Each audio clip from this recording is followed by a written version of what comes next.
Alors Géraldine, tu proposes quoi comme atelier à l'espace? Salut Gilles. Alors cette semaine, moi j'ai proposé un atelier que j'ai intitulé Corps, voix, improvisation ou la place du corps dans la vie. Et c'était un atelier que j'avais proposé plutôt pour enfants, adolescents.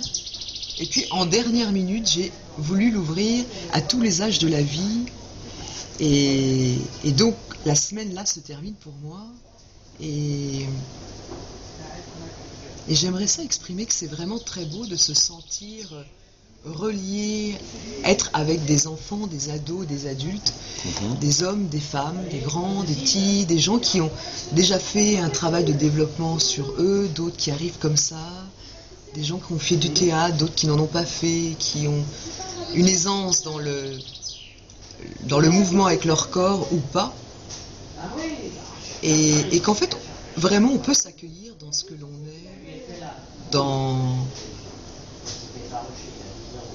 dans une grande tranquillité émotionnelle. Et j'aimerais vraiment partager ça avec vous autres. Moi, j'aimerais vraiment orienter mes ateliers sur tous les âges de la vie, à partir de 8-9 ans, et puis jusqu'à... Oui. Et le phénomène transgénérationnel, ça apporte quoi à ton atelier? C'est énorme, c'est pas tellement un mot que j'aime bien, mais ça a été vraiment fleurissant parce que de voir des enfants qui voient des adultes rire, moi je me disais que peut-être ça pouvait leur donner envie de devenir adultes, hein, sans avoir un masque triste, de vie dure, etc. Et à l'inverse, hein, pour nous autres qui quelquefois avons du mal, ou peut-être même assez souvent pour certaines personnes, de décrocher du mental, de toutes ces questions qui peuvent nous passer dans la tête, les jugements qu'on a, de quelquefois se dire je ne vais pas être capable de ceci, je ne vais pas être capable de cela. Et là, de pouvoir rentrer dans l'expérience. Moi, c'est vraiment ce que je propose dans un atelier, de pouvoir rentrer dans certaines expériences. Donc, je ne fais que des propositions. Et voilà, il n'y a pas de mouvement particulier à faire, il n'y a pas de but à atteindre, si ce n'est que d'être dans l'expérience. Et si je suis bien dans cette expérience-là, c'est bien. Et si je ne suis pas bien dans cette expérience-là, c'est bien de savoir que je ne suis pas bien là-dedans.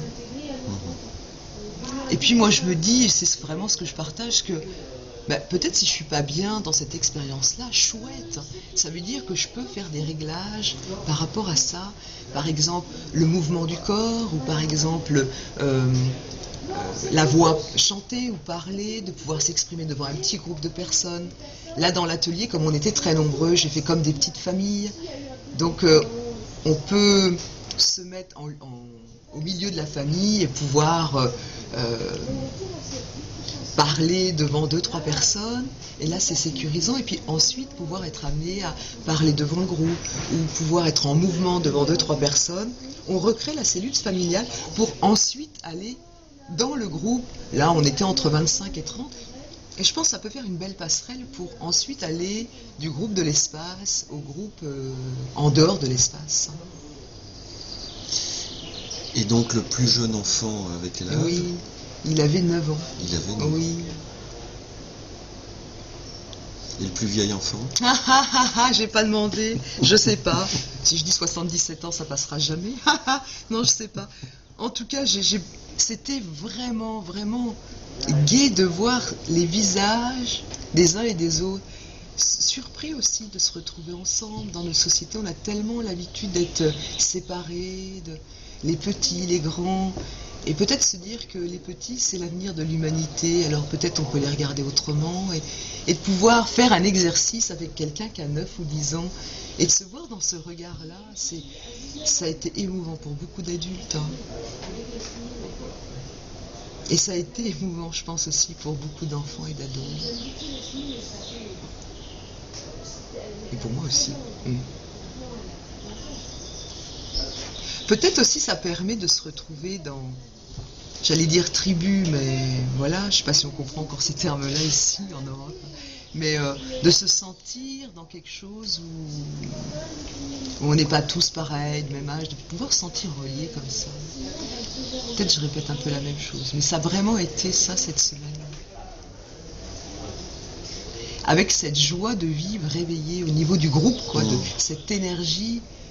Et même à certains moments, tellement on se sentait bien entre nous et dans la vie qu'il n'y avait pas de mots, quoi.